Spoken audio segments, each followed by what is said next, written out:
Hello everyone, CUT nimbus के official YouTube channel पे आप सभी का स्वागत है। देखिए, हमने आप सभी के लिए एक फ्री इनिशिएटिव चलाया हुआ है जहां पे हम लक्ष्य बैच के अंतर्गत आप सभी को फ्री में क्लासेस प्रोवाइड करवा रहे हैं ताकि आप अपने अपकमिंग सीयूटी एग्जाम की तैयारी यहाँ पे अच्छे से कर सको। तो आज की जो मैं क्लास लेने वाला हूँ उसमें हम साइंस के क्वेश्चंस को डिस्कस करेंगे, ठीक है। और यहाँ पे यकीन मानिए कि अगर आप इन सेशंस को लगा लेते हो तो आपका साइंस का सेक्शन यहाँ पे काफी अच्छा हो जाएगा। तो सभी ने सेशन को लास्ट तक लगाना है, हर एक क्वेश्चन को अटेम्प्ट करना है।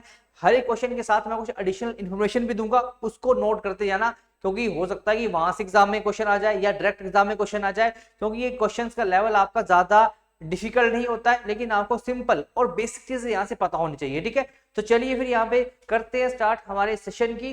फर्स्ट क्वेश्चन आपसे यहाँ पे पूछा जा रहा है कि which isotope is used for the treatment of cancer, ठीक है। तो आपसे पूछा गया कैंसर की ट्रीटमेंट के लिए कौन से आइसोटोप का यूज किया जाता है। अब पहले तो आपको यहाँ पे आइसोटोप पता होना चाहिए। देखो आइसोटोप्स क्या होते हैं, है ना। कुछ ऐसे एटम्स होते हैं, कुछ ऐसे एलिमेंट्स होते हैं जिनका यहाँ पे जो पी है, पी का मतलब यहाँ पे होता है प्रोटॉन्स, ठीक है।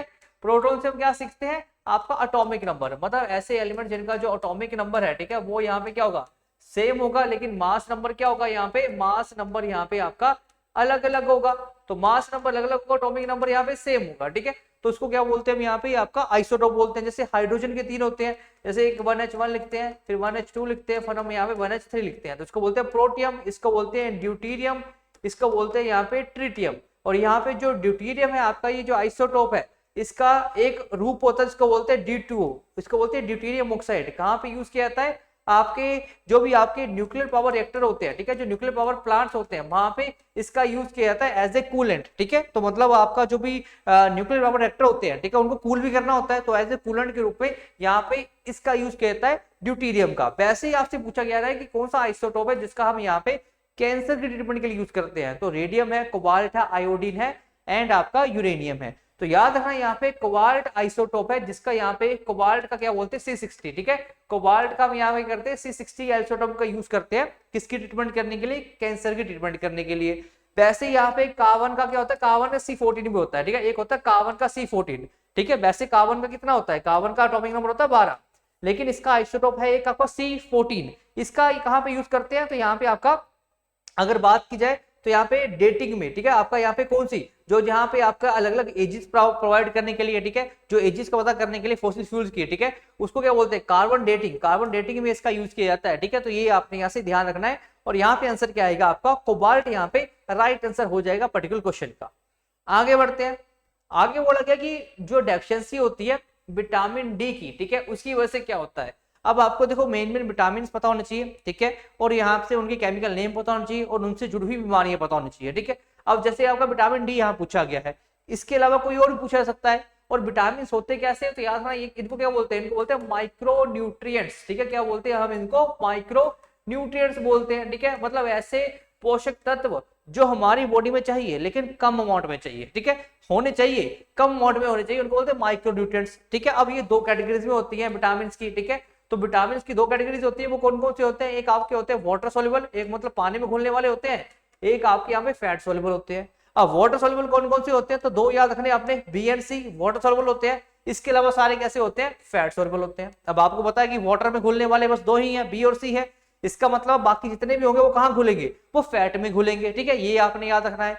अब यहाँ पे इनकी कमी से क्या क्या बीमारियां हो सकती हैं वो देख लेते हैं। जैसे विटामिन डी पूछा गया है, इसकी कमी से क्या होता है, रिकेट्स होता है, ठीक है। यहाँ पे आपका नाइट ब्लाइंडनेस होता है, स्कर्वी होता है या बेरी होता है, ठीक है। तो यहाँ पे आपने याद रखना है ऑप्शन नंबर आपका, ऑप्शन नंबर ए रिकेट्स, ठीक है, ये आपका होता है आपका विटामिन डी की डेफिशिएंसी से, ठीक है, ये आपने यहाँ से याद रखना है। और विटामिन डी को केमिकली क्या बोलते हैं, कैल्सीफिरोल, ठीक है, कैल्सीफिरोल भी आपने यहाँ से याद रखना है, वो विटामिन डी को बोला जाता है।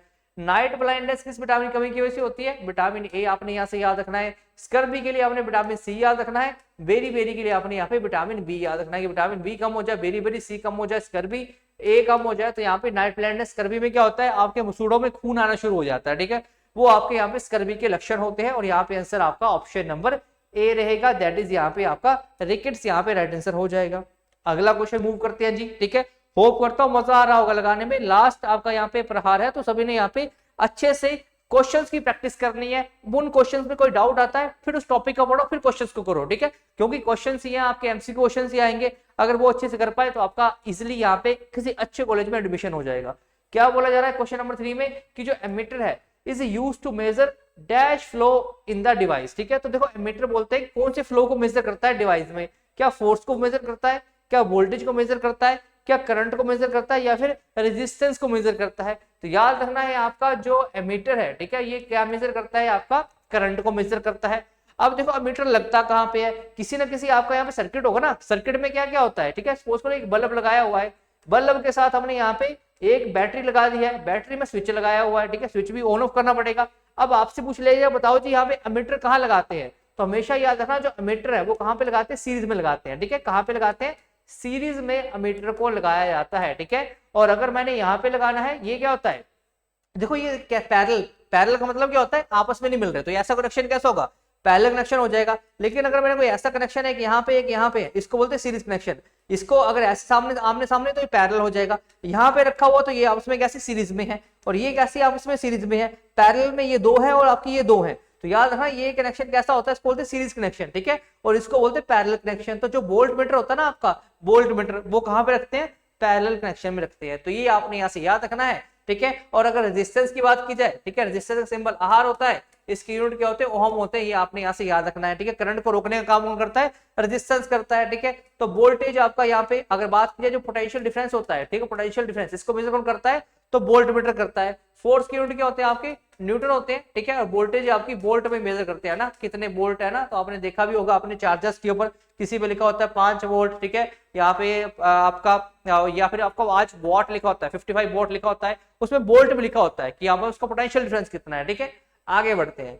अगला क्वेश्चन पूछा गया है कि which among the following has the lowest calorific value. ठीक है, कैलोरीफिक वैल्यू का मतलब क्या है यहाँ पे कि जलाने पे कितनी ऊष्मा कहाँ से मिलेगी ना, कि यहाँ पे बताओ जी सबसे ज्यादा ऊष्मा यहाँ पे कौन सा देगा। अगर मैं 1 किलोग्राम लकड़ी जलाता हूँ, 1 केजी हाइड्रोजन जलाता हूँ, 1 लीटर आपका कैरोसिन लेता हूँ, ठीक है, 1 लीटर पेट्रोल ले लेता हूँ, इन सभी को जलाएंगे, सबसे कम ऊर्जा कहाँ से मिलेगी। ठीक है, तो यहाँ पे आंसर क्या जाएगा, तो आपका ये जो लकड़ी है, ठीक है, इसकी जो कैलोरीफिक वैल्यू है वो सबसे कम यहाँ पे देखने को मिलती है। ठीक है, उसके बाद कैरोसिन आ जाएगा, देन उसके बाद आपका यहाँ पे पेट्रोल आ जाएगा, उसके बाद आपका हाइड्रोजन आ जाएगा। ठीक है, तो ये चीज आपने यहाँ से ध्यान रखना है। कैलोरीफिक वैल्यू पूछा गया है, कैलोरीफिक वैल्यू को मेजर करने के लिए अगर मैं इसकी यूनिट की बात करता हूँ, ठीक है, तो यहाँ पे यूनिट किस क्या होता है, इसमें यहाँ पे कैलोरीज होती है, कैलोरीज होती है।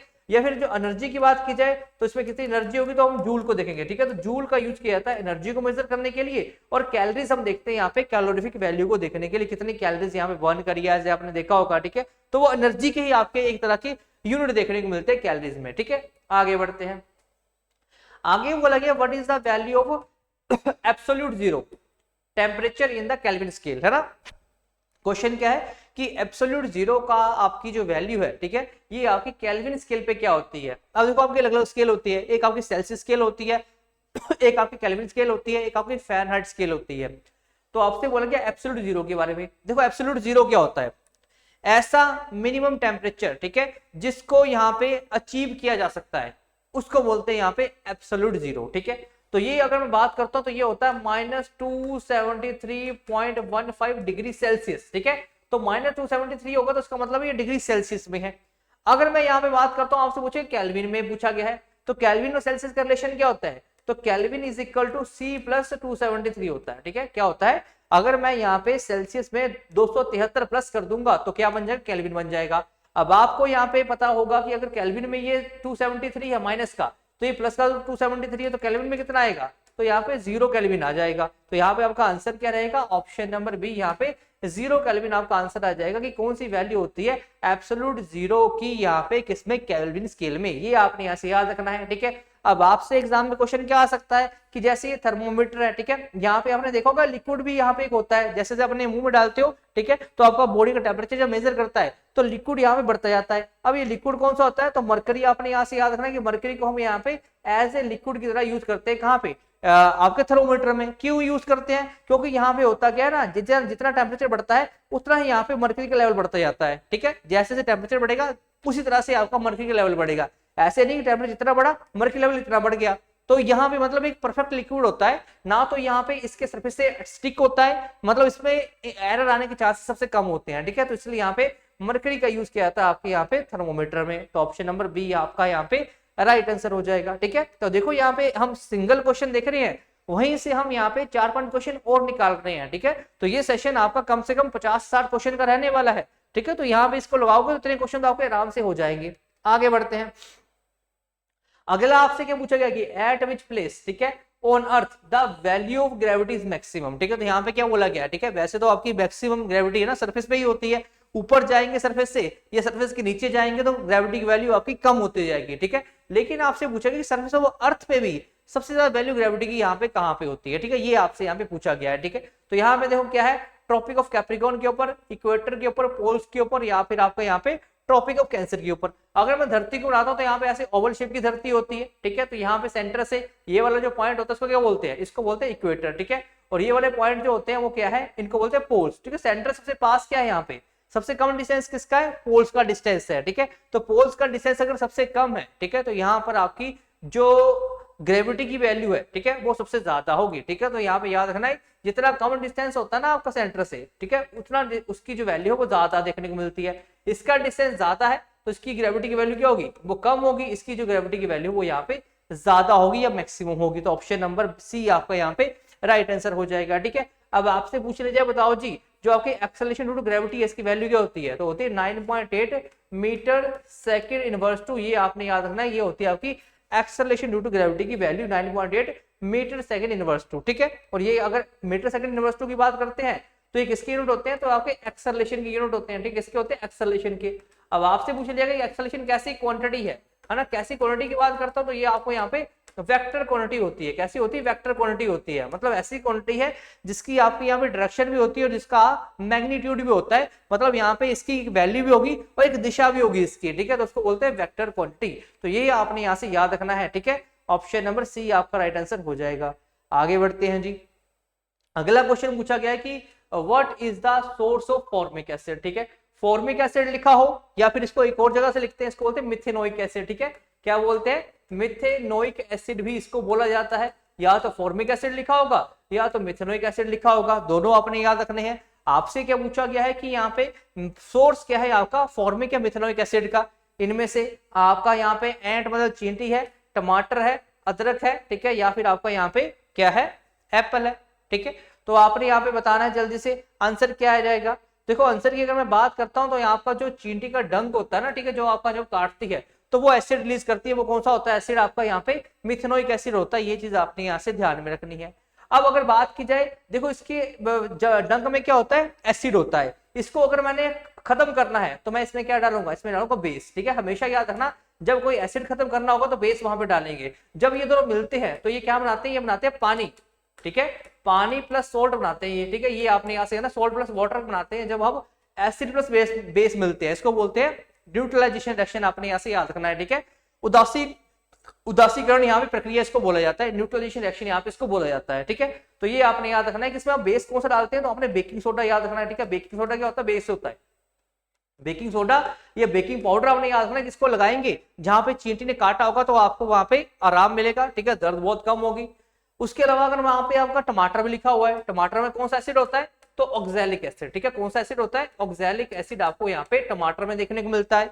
या एक आपका एप्पल भी लिखा हुआ है, ठीक है। एप्पल का सीजन भी आने वाला है थोड़े ना महीनों में ही, तो एप्पल में कौन सा एसिड होता है, तो मैलिक एसिड होता है, ठीक है। कौन सा, मैलिक एसिड आपका यहाँ पे एप्पल में देखने को मिलता है। तो ये एसिड्स आपने याद रखने हैं, एग्जाम में यहाँ से क्वेश्चन आपका पूछा जा सकता है, ठीक है।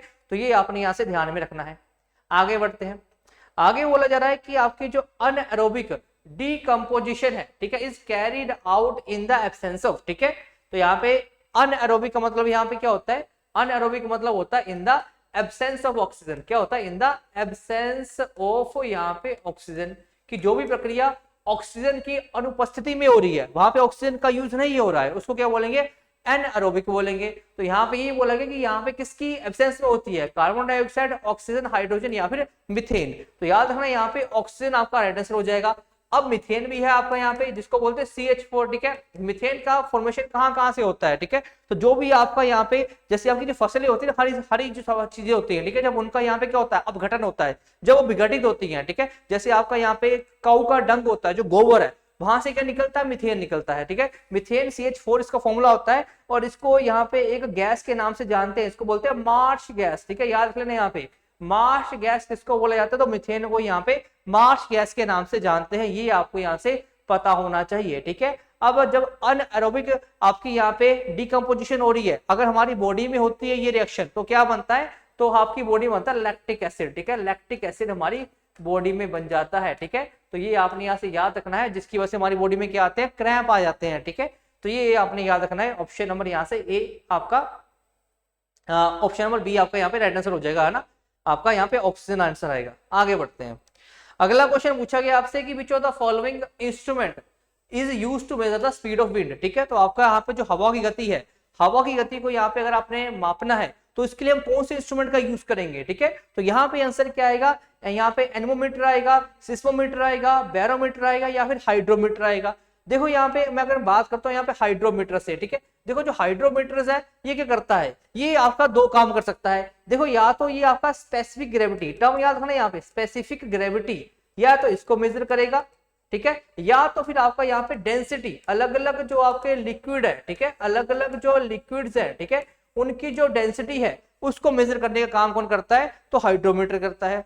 उसके बाद आपका यहाँ पे बैरोमीटर लिखा हुआ है, तो यहाँ भी आपने याद रखना कि एटमॉस्फेरिक प्रेशर, ठीक है, एटमॉस्फेरिक प्रेशर ये मेजर करने का काम क्या करता है, वो आपका यहाँ पे बैरोमीटर ही करता है। आपको देखा होगा कि यहाँ पे कई बार आपको चेतावनी दी जाती है कि जी जो आपका बैरोमीटर की रीडिंग से दी जाती है चेतावनी कि अगर एकदम से बैरोमीटर रीडिंग कम हो रही है, ज्यादा हो रही है, धीरे धीरे ज्यादा हो रही है, तो वहीं से आपको बताया जाता है कि तूफान आने वाला है, कि आपका यहाँ पे बिल्कुल ड्राई सीजन आने वाला है, क्या यहाँ पे आपकी वर्षा होने वाली कि नहीं होने वाली, वो बताती है बैरोमीटर की रीडिंग। ठीक है, सिस्मोग्राफ आपका यहाँ पे, तो यहाँ पे अर्थक्वेक के मेजर करने के लिए अर्थक्वेक के बारे में यहाँ पे जो आपका ग्राफ बना होता है अर्थक्वेक की कैसे कैसे आपका अर्थक्वेक जा रहा है, तो वो सिस्मोग्राफ में पता चलता है। ठीक है, उसके अलावा यहाँ पे जो आपका एनेमोमीटर है, ठीक है, ये आपका यहाँ पे विंड की स्पीड मेजर करने का काम करता है। ठीक है, कौन है आपका एनेमोमीटर, याद रखना आपने, speed of the wind measure करता है आपका एनेमोमीटर। ठीक है, ये आपको यहाँ पे पता होना चाहिए। आगे बढ़ते हैं। अगला क्वेश्चन आपसे क्या पूछा गया है, यहाँ पे पूछा गया है कि आपसे जो बेसिक सॉल्यूशन है, ठीक है, दो तरह के सॉल्यूशन होते हैं ना, एक ऐसा होता है एसिडिक सॉल्यूशन, एक होता है आपका बेसिक सॉल्यूशन। ठीक है, तो यहाँ पे बोला गया जो आपका बेसिक सॉल्यूशन होता है वो टर्न करता है red litmus paper into which colour. ठीक है, तो देखो आपका अगर आपने बेसिक सॉल्यूशन टेस्ट करना है तो यहाँ पे लिटमस पेपर होता है। लिटमस पेपर क्या होता है, इसको बोलते हैं नेचुरल इंडिकेटर। ठीक है, क्या बोलते हैं इसको, नेचुरल इंडिकेटर के नाम से जाना जाता है। तो आपसे अगर पूछ ले जाए जी कि जो प्राकृतिक इंडिकेटर कौन सा होता है, ठीक है, जो बताएगा कि कौन सा एसिड है, कौन सा बेस है, लवण क्या है या फिर क्षार क्या है, तो इसको बताने के लिए किसका यूज किया जाएगा, तो यहाँ पे आपका नेचुरल इंडिकेटर जिसको बोलते हैं लिटमस पेपर का यहाँ पे यूज किया जाता है। अब यहाँ पे जो बेस होता है वो यहाँ पे बोला गया जो रेड लिटमस है उसको किसमें चेंज करता है, व्हाइट में, ब्लैक में, ग्रीन में या ब्लू में। इजीएस्ट क्वेश्चन है ये, लेकिन यहाँ पे एग्जाम में है तो आपने क्या मेजर करना है, यहाँ पे ऑप्शन नंबर बी। ठीक है, D is the right answer, that is blue is the right answer. ठीक है, तो यहाँ आपका जो रेड लिटमस पेपर है उसको ब्लू में चेंज कर देता है। अब अगर यहाँ बेस ना लिखा होता, यहाँ पे एसिड लिखा होता, तो एसिड क्या करता है, इसका उल्टा करता है, वो ब्लू को किसमें चेंज कर देता है, रेड में चेंज कर देता है। मतलब अगर आपने किसी सोल्यूशन में लिटमस पेपर डाला और अगर वो यहाँ पे नीले से लाल हो गया, इसका मतलब वैसे एसिड है, अगर वो लाल से नीला हो गया तो वो क्या है, आपका बेस है। ये आपने याद रखना है। अब इसके लिए स्केल होती है, ठीक है, इसके लिए स्केल होती है, इसको बोलते हैं पीएच स्केल। क्या बोलते हैं इसको, पीएच स्केल बोलते हैं इसको। ठीक है, इसमें क्या होते हैं, यहाँ पे नंबर होते हैं। ठीक है, यहाँ पे 1 से लेके यहाँ पे 0 से लेके 14 तक नंबर होते हैं, जिसमें से 0 से लेके 7 तक कैसा होता है, ये होता है आपका एसिड को बताता है। 7 से लेके 14 क्या बताता है, आपका बेस के बारे में बताता है। ठीक है, कि यहाँ पे देखो जितना नंबर बढ़ता जाएगा, जितना नंबर यहाँ से बढ़ता जाएगा वो इसका मतलब है वो ज्यादा बेसिक है। जैसे यहाँ पे 10 लिखा हुआ है, मैंने यहाँ पे 12 लिखा हुआ है, तो 10 और 12 में से ज्यादा बेसिक कौन सा हो जाएगा, तो यहाँ से हम यहाँ पे जा रहे हैं 7 से, है ना, 7 से देखना है आपने बस। 7 वाला क्या होता है, न्यूट्रल होता है। ठीक है, न्यूट्रल होता है, ये ना तो एसिडिक होता है ना तो बेसिक होता है। ठीक है, देखो ये न्यूट्रल होगा, इससे अगर मैं जाऊंगा राइट साइड पे तो यहाँ पे क्या होगा, बेसिक कैरेक्टर बढ़ता जाएगा कि 10 वाला यहाँ पे और 12 में से अगर बेसिक पूछा जाए तो 12 ज्यादा बेसिक है। उसी तरह से जब मैं यहाँ से यहाँ मूव करूंगा, अब आपने सिंपल याद रखना है 7 से मूवमेंट करनी है। 7 से अगर मैं लेफ्ट साइड पे जाऊंगा तो यहाँ पे एसिडिक कैरेक्टर बढ़ेगा। ठीक है, एसिडिक कैरेक्टर यहाँ पे बढ़ जाएगा, ये आपने याद रखना है।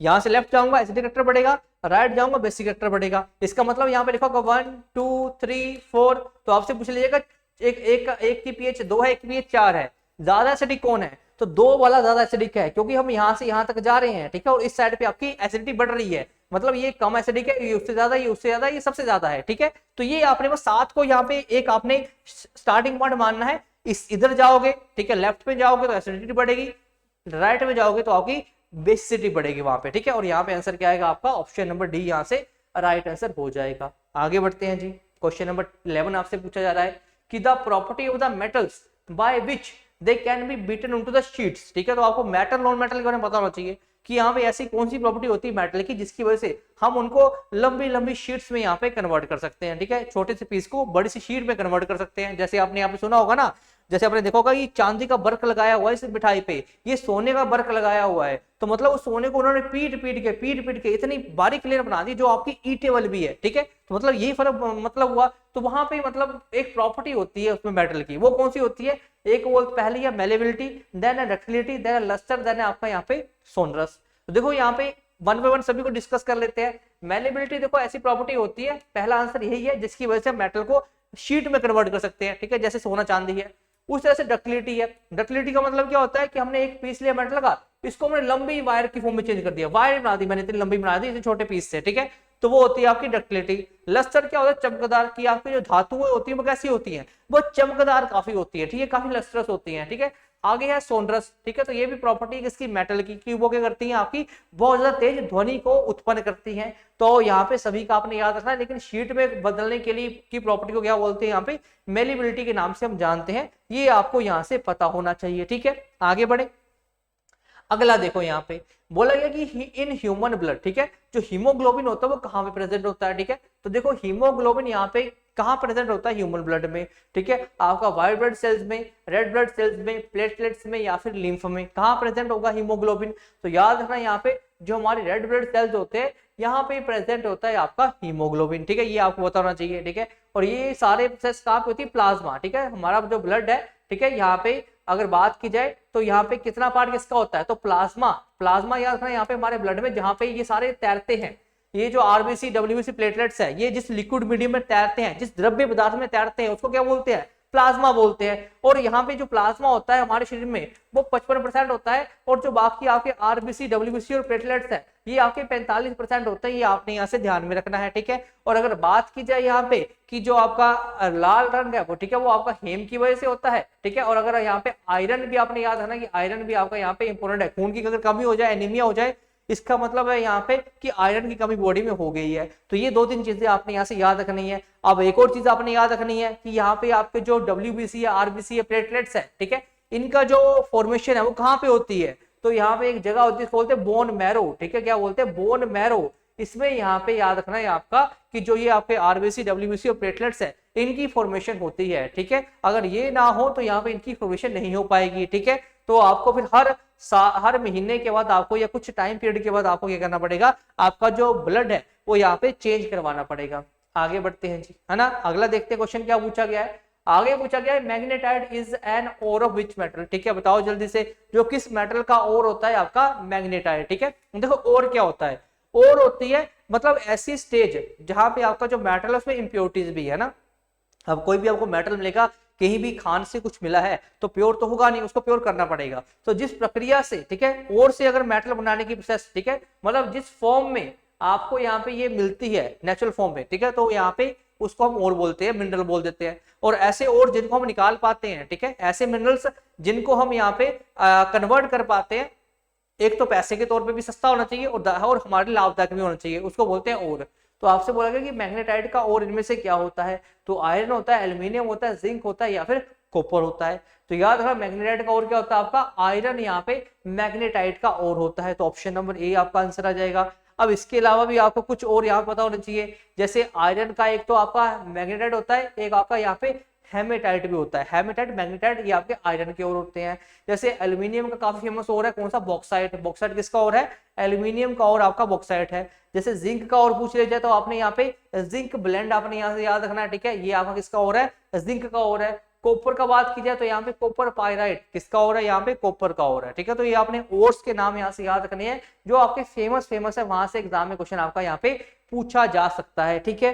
होप करता हूँ यहाँ तक सेशन आपको पसंद आया होगा। देखो अभी हमने क्वेश्चन किए हैं 12, लेकिन अगर मैं ऑप्शंस की बात करता हूँ, जो चीजें मैंने आपको बताई हैं, तो आपके यहाँ पे 40 से ऊपर क्वेश्चन यहाँ पे हो चुके हैं, ठीक है। आगे बढ़ते हैं। आगे क्या बोला गया कि what is the SI unit of the frequency, ठीक है। तो यहाँ पे बताओ जी जो फ्रीक्वेंसी होती है इसके एसआई यूनिट क्या होते हैं। अब फ्रीक्वेंसी से आप क्या समझते हो, फ्रीक्वेंसी का मतलब होता है फ्रीक्वेंट, कितनी देर के बाद, कितनी देर के बाद मैं कोई काम को रिपीट कर रहा हूँ उसको बोलते हैं फ्रीक्वेंसी, ठीक है। जैसे अगर मैं बात करता हूँ कि आपका स्कूल है, ठीक है, जब आप स्कूल में पढ़ते होंगे तो आपका हर एक लेक्चर यहाँ पे 30-30 मिनट का हुआ करता है। इसका मतलब फ्रीक्वेंसी कितनी थी आपकी लेक्चर्स की, वो 30 मिनट थी कि 30 मिनट का लेक्चर खुद को रिपीट कर रहा है ना, हर एक लेक्चर 30 मिनट का 30 मिनट का 30 मिनट का, तो वो है आपकी फ्रीक्वेंसी। तो इसका मतलब है हमने लेक्चर को इससे जोड़ा, टाइम से जोड़ा, तो मतलब आपकी जो फ्रीक्वेंसी है, ठीक है, ये क्या होती है, टाइम का उल्टा होती है, ठीक है। टाइम कम होगा तो फ्रीक्वेंसी ज्यादा होगी, टाइम ज्यादा होगा तो फ्रीक्वेंसी कम होगी, ठीक है। अब देखो यहाँ पे, अब फ्रीक्वेंसी के एक तो यूनिट आपको यहाँ पे सेकंड इनवर्स भी होते हैं, एक तो आपके ये यूनिट भी होते हैं और दूसरे आपके यहाँ पे क्या होते हैं, हर्ट्ज होते हैं, ठीक है।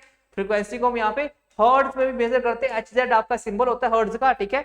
और यहाँ पे आपने याद रखना कि सेकंड इनवर्स भी होता है, जैसे यहाँ पे सेकंड लिखा हुआ है तो सेकंड नहीं होता, अगर सेकंड के ऊपर मैंने -1 लिख दिया होता तो ये आपका यहाँ पे यूनिट होते हैं किसके, यहाँ पे फ्रीक्वेंसी के, ठीक है। मीटर किसके होते हैं, तो डिस्टेंस को हम यहाँ पे मीटर में मेजर करते हैं, डिस्प्लेसमेंट को भी हम कहाँ पे मेजर करते हैं, मीटर में यहाँ पे मेजर करते हैं, ठीक है। वॉट यहाँ पे अगर आपने अभी मैंने चार्जर की बात करी थी तो चार्जर में लिखा होता है ना 55 वॉट का चार्जर है, 90 वॉट का चार्जर है, 25 वॉट का चार्जर है, तो वॉट का मतलब यहाँ पे उसकी पावर कितनी है उस चार्जर की, ठीक है। तो ये आपने यहाँ से ध्यान में रखना है। आगे बढ़ते हैं, आगे बोला गया विच of the following has maximum wavelength in an electromagnetic spectrum. देखो ये इलेक्ट्रोमैग्नेटिक स्पेक्ट्रम है ना, ये काफी इंपोर्टेंट है आपके लिए, ठीक है। तो यहाँ पे इसको याद करने की ट्रिक बता देता हूं आपको, काफी अच्छी ट्रिक है, ध्यान से आपने सुननी है, ठीक है। तो यहाँ पे ट्रिक क्या है, तो शुरुआत करेंगे हम यहाँ पे रेडियो, ठीक है। पहले लिखूंगा रेडियो मिर्ची, ठीक है, रेडियो मिर्ची आई लव यू, ठीक है। तो मैंने क्या बोला, आई लव यू, ठीक है। तो उसके बाद हम बोलेंगे आपका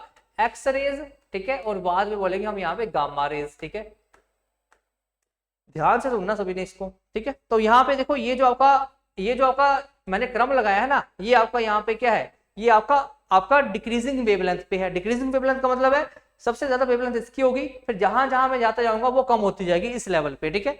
और यहाँ पे अगर फ्रीक्वेंसी कम होती है, अगर यहाँ पे देखो ऐसे आपकी जो वेवलेंथ है वो कम होती जा रही है, ठीक है, इसकी सबसे ज्यादा है, तो इसका मतलब है फ्रीक्वेंसी ऐसी आपकी बढ़ती जा रही है। ऐसे अगर वेवलेंथ कम हो रही है तो फ्रीक्वेंसी बढ़ती जाएगी। फ्रीक्वेंसी और वेवलेंथ आपस में क्या होते हैं, इनवर्सली प्रोपोर्शनल होते हैं, ठीक है। तो देखो जिसकी वेवलेंथ सबसे ज्यादा, फ्रीक्वेंसी उसकी सबसे कम, तो रेडियो की वेवलेंथ सबसे ज्यादा होती है, रेडियो मिर्ची से रेडियो वेव्स आता है, मिर्ची से आपका माइक्रोवेव आता है, आई से क्या आता है आपका इंफ्रारेड आ जाता है, लव में वी से आपका क्या आ जाएगा, विजिबल, जहां पे हम देख पाते हैं, यू से आता है आपका यूवी रेज, एक्स से एक्स रेज और जी से आपका गामा रेज। तो ऐसे आपने याद रखना है। अब आपसे पूछा गया है कि सबसे ज्यादा मैक्सिमम वेवलेंथ किसकी होती है, तो यहाँ पे देखो सबसे ज्यादा कौन सी है, सबसे पहले पे कौन सा है, तो रेडियो वेव्स है, तो यहाँ पे आंसर किया जाएगा आपका यहाँ पे option number B, radio waves आपका यहाँ पे राइट आंसर हो जाएगा, ठीक है। तो इसको याद कर लेना, ठीक है, काफी अच्छी ट्रिक है, ठीक है, और वैसे भी आपको यहाँ पे भूलेगी नहीं ये ट्रिक, ठीक है, जानते हो आप क्यों नहीं भूलेगी आपको। आगे बढ़ते हैं, आगे क्वेश्चन नंबर 16 में पूछा गया है आपसे कि which type of energy source is wind energy, ठीक है। तो आपकी जो विंड एनर्जी है, ठीक है, जो एनर्जी आपकी हवा से उत्पन्न की जाती है उसको बोलते हैं विंड एनर्जी। तो आपसे पूछा गया कि विंड एनर्जी यहाँ पे किस तरह का एनर्जी सोर्स है, यहाँ पे नॉन रिन्यूएबल है, ठीक है, एग्जॉस्टिबल है, नॉन कन्वेंशनल है या फिर आपका कन्वेंशनल है। देखो यहाँ पे आंसर क्या आएगा, नॉन रिन्यूएबल का मतलब क्या होता है कि इसको मैं फिर से नहीं बना सकता, एक बार अगर खत्म होगी तो बना नहीं सकता, गलत है, बना सकते हैं हम, यहाँ पे हवा चलती रहेगी, एनर्जी बनती रहेगी। एग्जॉस्टिबल है, मतलब यहाँ पे एक बार खत्म होगी फिर से बनाना नहीं है, तो एग्जॉस्टिबल तो नहीं है, फिर से बना सकता हूं मैं यहाँ पे। अब आगे बोला कन्वेंशनल और नॉन कन्वेंशनल, मतलब एक परंपरागत और एक आपका गैर परंपरागत। परंपरागत का मतलब क्या होता है कि लगातार मैं यहाँ पे इसका यूज करता रहा हूँ, ठीक है, मैं डेली अपना लाइफ में इसका यूज करता हूँ। तो क्या ऐसा है कि हम यहाँ पे विंड एनर्जी का यूज रोजाना अपने डेली लाइफ में कर रहे हैं, ऐसा तो नहीं है, तो ये गलत हो जाएगा। और यहाँ पे ये कैसे सोर्स होता है आपका नॉन कन्वेंशनल, या फिर इसको क्या बोलेंगे हम यहाँ पे रीन्यूएबल सोर्स ऑफ एनर्जी, ठीक है, नवीकरणीय और आपका कैसा है, आपका गैर परंपरागत आपका एक आपका एनर्जी का स्रोत है, जिसको क्या बोलते हैं हम यहाँ पे विंड एनर्जी बोलते हैं। ये आपने यहाँ से ध्यान में रखना है। आगे बढ़ते हैं जी, अगला क्वेश्चन क्या पूछा गया आपसे, question number 17, the process of acquiring oxygen from outside the body to break down the food for the cellular needs, ठीक है, अपने शरीर की जो आपकी कोशिकाएं होती हैं उनकी जरूरतों के लिए, ठीक है। जब हम बाहर से ऑक्सीजन लेते हैं और हम क्या करते हैं, यहाँ पे फूड को तोड़ते हैं, उस प्रक्रिया को क्या बोला जाता है, ये पूछा गया आपसे। ट्रांसलोकेशन बोलते हैं, ट्रांसपिरेशन बोलते हैं, रेस्पिरेशन बोलते हैं, या फिर आपका फोटोसिंथेसिस बोलते हैं। तो आंसर यहाँ पे क्या आएगा, देखो इस प्रक्रिया को क्या बोला जाता है, रेस्पिरेशन, ठीक है। तो जब हम फूड को ब्रेक डाउन करते हैं किसकी प्रेजेंस में, ऑक्सीजन की प्रेजेंस में, जिसकी वजह से हमें क्या मिलती है, एनर्जी मिलती है, इसको बोलते हैं रेस्पिरेशन। उसके बाद आपका फोटोसिंथेसिस, तो ये होता है प्रकाश संश्लेषण, जिस प्रक्रिया की तरह पेड़ पौधे अपना जो खाना है वो बनाते हैं, ठीक है। और इस तरह का न्यूट्रिशन को क्या बोलते हैं, ऑटोट्रोपिक न्यूट्रिशन, ठीक है, जो अपना खाना खुद बना पाते हैं। अब है आपका ट्रांसपिरेशन। ट्रांसपिरेशन क्या होता है, अब आपने सुना होगा जो पौधे हैं पत्तियों के थ्रू भी अपना पानी क्या करते हैं, लॉस करते हैं। तो ट्रांसपिरेशन का मतलब यहाँ क्या होता है कि रिमूवल ऑफ वाटर, ठीक है। तो ये आपने यहाँ से याद रखना है ट्रांसपिरेशन का मतलब क्या होता है। और यहाँ पे आंसर क्या आएगा आपका, ऑप्शन नंबर सी आंसर यहाँ से हो जाएगा। आगे बढ़ते हैं जी। आगे आपसे पूछी गई है यहाँ पे कि बताओ जी इनमें से कौन सा एग्जांपल है किसका, स्केलर क्वांटिटी का, ठीक है। इसको क्या बोलते हैं, अदिश राशि बोलते हैं। अदिश राशि की मैंने आपको बताया था कि स्केलर क्वांटिटी क्या होती है, तो यहाँ पे ऐसी क्वांटिटी जिसका अकेला मैग्नीट्यूड होता है, उसके साथ दिशा नहीं जुड़ी होगी, उसके साथ आपकी वैल्यू जुड़ी होगी, जैसे 10, 5, 20 जो भी लिख दिया मैंने, वैल्यू जुड़ी होगी लेकिन डायरेक्शन नहीं होगी, उसको क्या बोलते हैं यहाँ पे, स्केलर क्वांटिटी बोलते हैं। अब यहाँ पे अपने बताना है कि स्केलर क्वांटिटी कौन सी होगी, फोर्स है, स्पीड है, मोमेंटम है, वेलोसिटी है। जल्दी बताओ, कमेंट सेक्शन में आंसर आने चाहिए यहाँ पे सभी के, ठीक है। आंसर यहाँ पे क्या आएगा, देखो यहाँ पे जब फोर्स लगाता हूँ तो किसी डायरेक्शन में लगाऊंगा ना, तो ये तो आपकी यहाँ पे वेक्टर क्वांटिटी होगी। वेलोसिटी हमने क्या होती है आपकी, डिस्प्लेसमेंट अपॉन टाइम। तो डिस्प्लेसमेंट क्या होता है, शॉर्टेस्ट डिस्टेंस। तो शॉर्टेस्ट डिस्टेंस क्या होगा, किसी पर्टिकुलर डायरेक्शन में ही होगा, तो ये भी गलत हो गया। मोमेंटम क्या होता है, मोमेंटम क्या होता है, ठीक है, तो इसको बोलते हैं P is equal to mv, ये होता है मोमेंटम।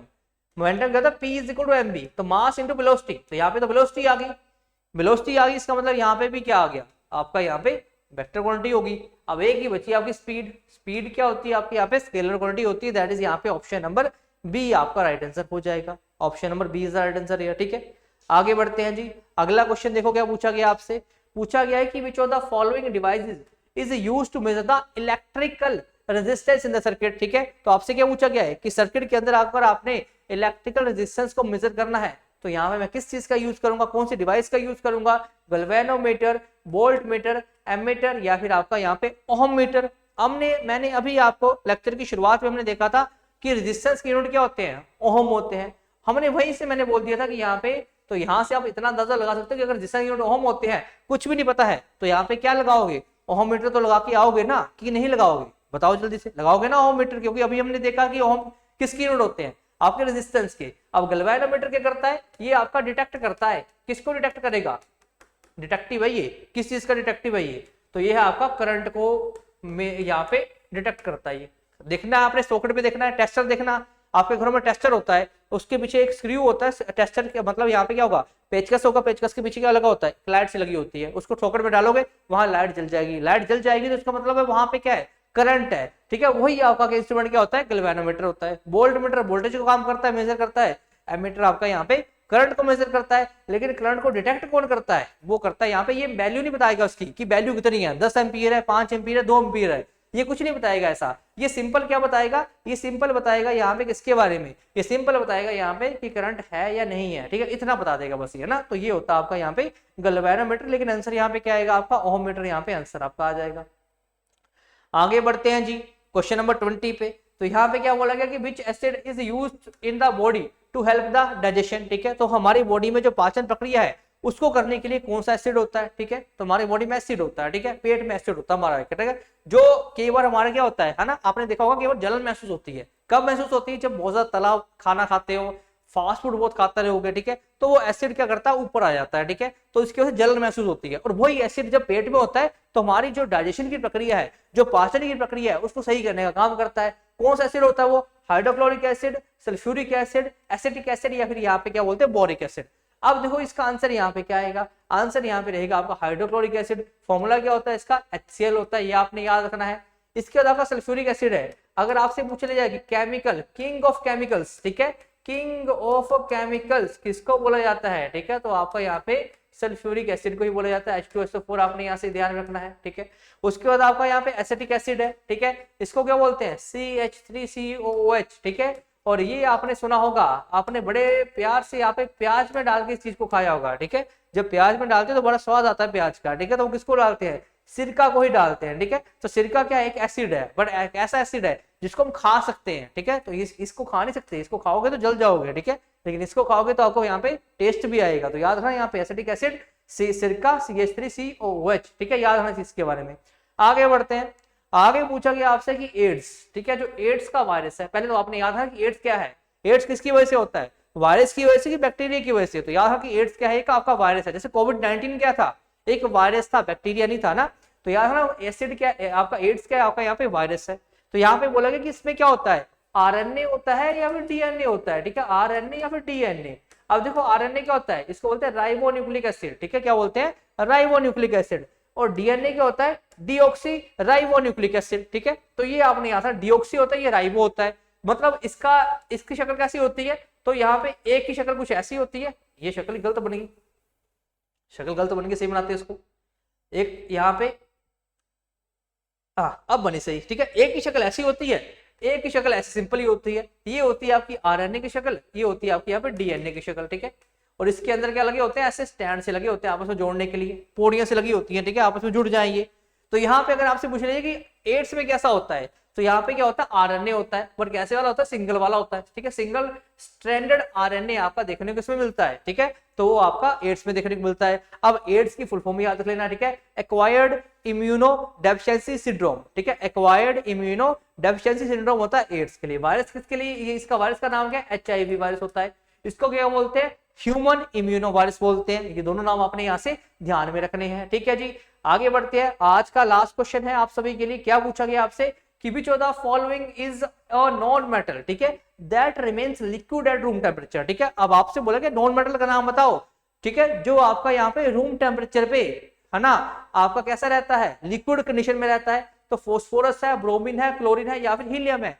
तो नॉन मेटल का पूछा गया आपसे, तो ये क्या है आपका यहाँ पे ब्रोमीन है, ठीक है। Bromine is the non metal जो आपका क्या होता है, लिक्विड कंडीशन में देखने को मिलता है यहाँ पे, किसमें, ठीक है, रूम टेम्परेचर के ऊपर। तो ये आपने यहाँ से ध्यान रखना है, bromine is the right answer, ठीक है जी। तो यहीं पर हमारा एक और क्वेश्चन है, चलो ठीक है, एक और क्वेश्चन है। क्या बोला गया यहाँ पे कि जो चिप बैग है, ठीक है, चिप नहीं होगा यहाँ पे, चिप्स होगा, ठीक है। चिप क्या होता है, चिप्स होता है ना, जो आप खाते हो बड़े प्यार से, ठीक है, बड़े टेस्टी लगते हैं। तो चिप्स बैग्स में क्या होता है, बोलते कौन सी गैस होती है, ऑक्सीजन, हाइड्रोजन, कार्बन डाइऑक्साइड या नाइट्रोजन। कौन सी गैस आपके यहाँ पे चिप्स के गैस में भरी जाती है, क्यों भरी जाती होगी, है ना, क्या गैस यहाँ पे चिप्स को कुछ करती है। तो याद रखना यहाँ पे क्यों भरी जाती है गैस, ताकि यहाँ पे वो क्या हो ना जाए, वो यहाँ पे आपके क्या ना हो जाए, ऑक्सीडाइज ना हो जाए। इसका मतलब क्या है कि उनकी क्रंचीनेस ना खत्म हो जाए। देखा होगा ना, जब चिप्स खाते हो करारे लगते हैं, कितनी क्रंचीनेस आवाज आती है, कड़च कड़च कड़च, ठीक है। तो वो जो आवाज आती है वो किसकी वजह से आती है, क्योंकि वहां पे नाइट्रोजन भरी हुई है हमने। अगर मैं इसको ना भरूं तो कौन एंटर कर जाएगा वहां पे, तो ऑक्सीजन एंटर कर जाएगी। जैसे ऑक्सीजन एंटर करेगी तो वो आपके कैसे हो जाएगी, वो आपके ऑक्सीडाइज हो जाएंगे, तो वो क्रंचीनेस उनकी यहाँ खत्म हो जाएगी, ठीक है। तो याद रखना है option number D is the right answer, ठीक है। और इसी को क्या बोलते हैं, रेंसिडिटी बोलते हैं। क्या बोलते हैं यहाँ पे, रेंसी, ठीक है, रेंसिडिटी के नाम से जानते हैं। तो रेंसिडिटी याद रखना, यहाँ पे क्या प्रक्रिया होती है, ऐसी प्रक्रिया जिसके थ्रू जब यहाँ पे कोई चीज ऑक्सीजन के कॉन्टेक्ट में आ जाती है तो ऑक्सीडाइज हो जाती है, इसी प्रक्रिया को क्या बोलते हैं, रेंसिडिटी यहाँ पे बोल देते हैं, ठीक है जी। तो ये आपने याद रखना, option number D is the right answer है, ठीक है जी। तो यहाँ पे हमारा आज का सेशन खत्म होता है। होप करता हूं आनंद आया होगा, ठीक है, सेशन को लगाने में। अच्छा लगा हो तो सेशन को आपने लाइक जरूर करना है और चैनल को सब्सक्राइब जरूर कर लेना है, क्योंकि ऐसी वीडियोस आपकी हमारे चैनल पे आती रहेंगी, अलग अलग टीचर आपको पढ़ाएंगे। तो आपने चैनल को सब्सक्राइब करके जरूर रखना है। और यहाँ पे हमारा ही आपसे वायदा है कि हम आपका जो CUET का एग्जाम है वो क्लियर करवाने में आपकी हेल्प जरूर करेंगे, ठीक है। तो बने रहना चैनल के साथ। वीडियो अच्छी लगी हो तो लाइक करना। आज की वीडियो के लिए इतना ही, मिलेंगे अगली वीडियो में। Till then thank you, all the best, keep working hard. Thank you to all of you.